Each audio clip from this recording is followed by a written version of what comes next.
तुम्हाला माहिती आहे का, उडदाचा सोल रात्री भिजत घातला आणि सकाळी मिक्सरमधून काढल्यावर असे बारीक केल्यावर चांगलं फेटायचं आणि असे भजे तळून घ्यायचे आणि ते थंडगार पाण्यामध्ये टाकायचे. त्यानंतर आपली प्रोसेस पुढची राहील.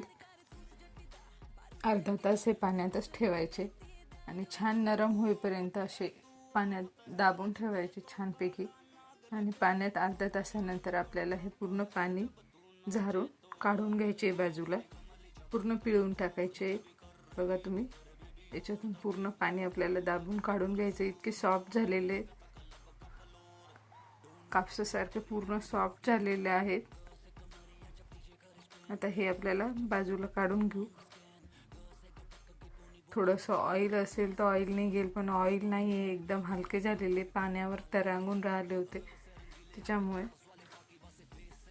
आता हे झाल्यानंतर आपल्याला यावर मस्तपैकी फेटलेलं दही, त्यामध्ये मी साखरच घालून घेतलेली आहे पूर्णपैकी.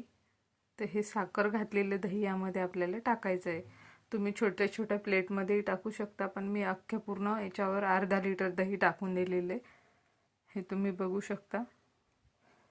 असं दही टाकल्यावर तुमच्याकडे जर वेळ असेल तर 10-15 मिनटं दह्यातही हे दहीवडे असेच पडू द्यायचे आणि छान टेस्ट येते, कारण की गोडपणा आणखी त्याच्यात जाते आणि दह्याचाही आंबटपणा खूप छान लागतो. त्यानंतर चिंच गुळाची चटणी केली आणि ती चटणी यावर टाकून घेतली. चिंच, गूळ आणि खजूर हे टाकून मिक्सरमध्ये फिरून घेतलं मी. चांगलं मुरवू द्यायचं पहिले, नंतर फिरून घ्यायचं.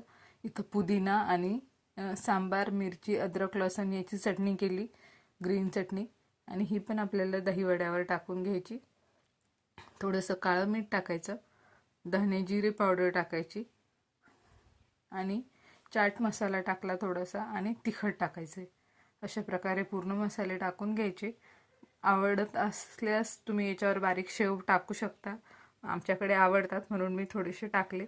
तुमच्याकडे नसतील तर हे ऑप्शनल आहे. आणि अशा प्रकारे ही रेसिपी कशी वाटली मला कमेंटमध्ये नक्की सांगा. लाईक, शेअर, सबस्क्राईब करा.